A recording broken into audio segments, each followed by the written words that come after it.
हर हर महादेव सभी को। ओम नमो भगवते वासुदेवाय नमः।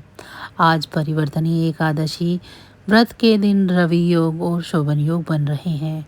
आज भाद्रपद माह के शुक्ल पक्ष की एकादशी तिथि, उत्तराषाढ़ नक्षत्र, शोभन योग, वर्णिजकरण, पूर्व का दिशाशूल और मकर राशि का चंद्रमा है।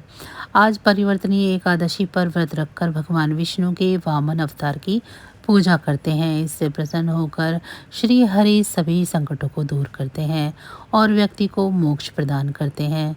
जो लोग परिवर्तनीय एकादशी व्रत कथा को सुनते हैं उसे हजारों अश्वमेध यज्ञ कराने के बराबर पुण्य फल मिलता है।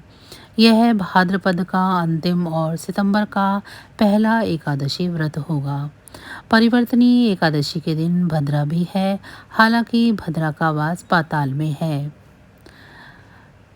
परिवर्तनीय एकादशी के साथ आज शनिवार का व्रत भी है। इस दिन न्याय के देवता शनिदेव की पूजा करते हैं। शनि महाराज की कृपा से साढ़े साती और ढैया से होने वाली पीड़ा में कमी आती है। शनिदेव अपने भक्तों के कष्टों को दूर करते हैं।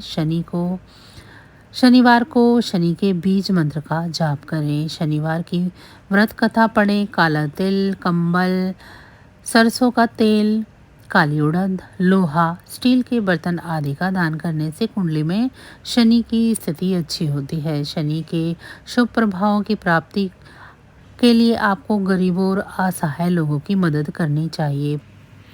सबसे पहले सुबह में स्नान आदि करके सूर्य देव को जल चढ़ाएं। फिर हाथ में जल और पुष्प लेकर परिवर्तनीय एकादशी और पूजा का संकल्प करें। इसके बाद शुभ मुहूर्त में भगवान वामन या फिर श्री हरि विष्णु की मूर्ति या तस्वीर की स्थापना करें। उनको गंगा जल पंचामृत से स्नान कराएं। फिर फूल, माला, चंदन, पीले वस्त्र, यज्ञोपवीत आदि से उनका श्रृंगार करें। उसके बाद पीले फूल, हल्दी, अक्षत, रोली, तुलसी के पत्ते, गुड़, फल, नैवेद्य आदि अर्पित करके पूजा करें। फिर परिवर्तनीय एकादशी की व्रत कथा पढ़ें।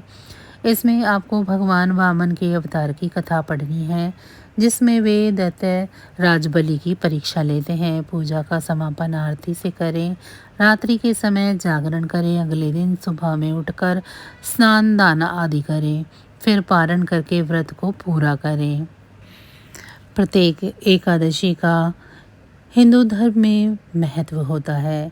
भाद्रपद माह की शुक्ल पक्ष की एकादशी को परिवर्तनीय एकादशी के नाम से जाना जाता है। इस दिन भगवान विष्णु के वामन अवतार और भगवान गणेश की पूजा का विधान है। ऐसा कहा जाता है इस व्रत के प्रभाव से सभी पापों का अंत हो जाता है। परिवर्तनीय एकादशी का व्रत आज रखा जाएगा। मान्यता है कि इस दिन भगवान विष्णु क्षीर सागर में चतुर्मास की निद्रा के दौरान करवट बदलते हैं। इस दिन विष्णु भगवान का व्रत करके विधि विधान से पूजा करने और व्रत कथा पढ़ने से आपको या सुनने से आपको व्रत का संपूर्ण फल प्राप्त होगा। इस एकादशी को जलझूलनी एकादशी और पद्म एकादशी भी कहते हैं। आइए आपको बताते हैं परिवर्तनीय एकादशी की संपूर्ण व्रत कथा विस्तार से। युधिष्ठिर कहने लगे कि हे भगवान, भाद्रपद शुक्ल एकादशी का क्या नाम है, इसकी विधि तथा इसका महत्व कृपया करके कहिए। तब भगवान श्री कृष्ण कहने लगे, इस पुण्य, स्वर्ग और मोक्ष को देने वाली तथा सब पापों का नाश करने वाली उत्तम वामन एकादशी का महात्म्य मैं तुमसे कहता हूँ, तुम ध्यानपूर्वक सुनो। यह पद परिवर्तनीय एकादशी कहलाती है। इसका यज्ञ करने से वाजपेयी यज्ञ का फल मिलता है। पापियों के नाश करने के लिए इससे बढ़कर कोई उपाय नहीं है। जो मनुष्य इस एकादशी के दिन मेरी वामन रूप की पूजा करता है उससे तीनों लोग पूज्य होते हैं। अतः मोक्ष की इच्छा करने वाले मनुष्य इस व्रत को अवश्य करें। जो कमल नयन भगवान का कमल से पूजन करते हैं वे अवश्य भगवान के समीप जाते हैं। जिसने भाद्रपद शुक्ल एकादशी के व्रत को किया और पूजन किया उसने ब्रह्मा, विष्णु सहित तीनों लोगों का पूजन किया है। अतः हरिवासर अर्थात एकादशी का व्रत अवश्य करना चाहिए। इस दिन भगवान करवट लेते हैं, इसीलिए इसको परिवर्तनीय एकादशी भी कहा जाता है। भगवान के वचन सुनकर युधिष्ठिर बोले कि हे भगवान, मुझे अति संदेह हो रहा है कि आप किस प्रकार सोते हैं और करवट लेते हैं तथा किस तरह राजा बलि को बांधा और वामन रूप रखकर क्या क्या लीलाएं की। चतुर्मास के व्रत की क्या विधि है तथा आपके शयन करने पर मनुष्य का क्या कर्तव्य है, सो आप मुझे विस्तार से बताइए। श्री कृष्ण कहने लगे कि हे राजन, अब आप सब पापों को ना नष्ट करने वाली कथा का श्रवण करें। त्रेता युग में बलि नामक एक दैत्य था। वह मेरा परम भक्त था। विधिवत प्रकार से वेद सूत्रों से मेरा पूजन किया करता था और नित्य ही ब्राह्मणों का पूजन तथा यज्ञ के आयोजन भी किया करता था। लेकिन इंद्र से द्वेष के कारण उसने इंद्रलोक तथा सभी देवताओं को जीत लिया। इस कारण सभी देवता एकत्रित होकर सोच विचार कर भगवान के पास गए। बृहस्पति सहित इंद्र आदि देवता प्रभु के निकट जाकर और नतमस्तक होकर वेद मंत्रों द्वारा भगवान का पूजन और स्तुति करने लगे। अतः मैंने वामन रूप धारण करके 5वां अवतार और फिर अत्यंत तेजस्वी रूप से राजा बलि को जीत लिया।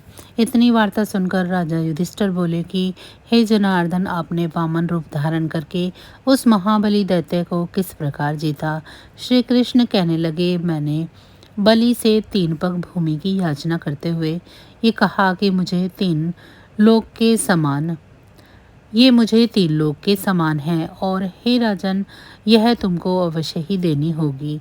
राजा बलि ने इसे तुच्छ याचना समझकर 3 पग भूमि देने का संकल्प मुझे दे दिया और फिर मैंने अपने त्रिविक्रम रूप को बढ़ाकर यहाँ तक कि त्रिलोक में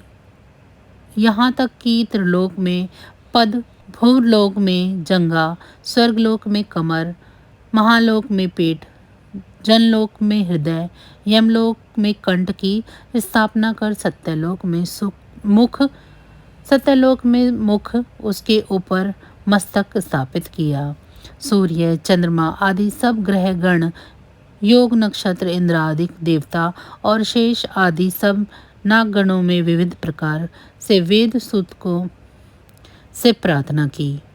तब मैंने राजा बलि का हाथ पकड़कर कहा कि हे राजन, एक पद से पृथ्वी, दूसरे से स्वर्गलोक पूर्ण हो गए, अब तीसरा पग कहाँ रखूं। तब बलि ने अपना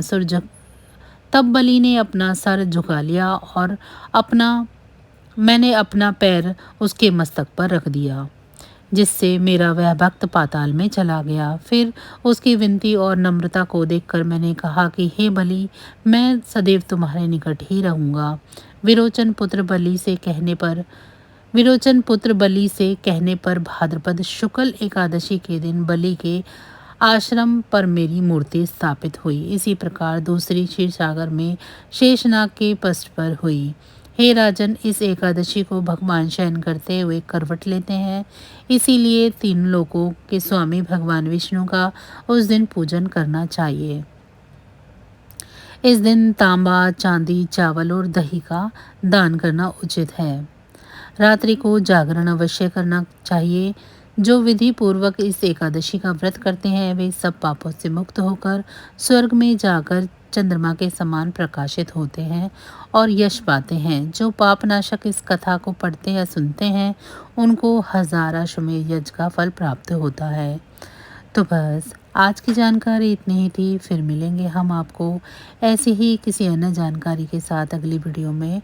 तब तक अगर आपको मेरी ये जानकारी अच्छी लगी है तो वीडियो को लाइक करें। चैनल को अभी तक सब्सक्राइब नहीं किया है तो चैनल को सब्सक्राइब कर लें, ये बिल्कुल फ्री है। इसी के साथ भगवान विष्णु की कृपा दृष्टि आप सभी पर सदैव बनी रहे। आप सभी का बहुत बहुत धन्यवाद।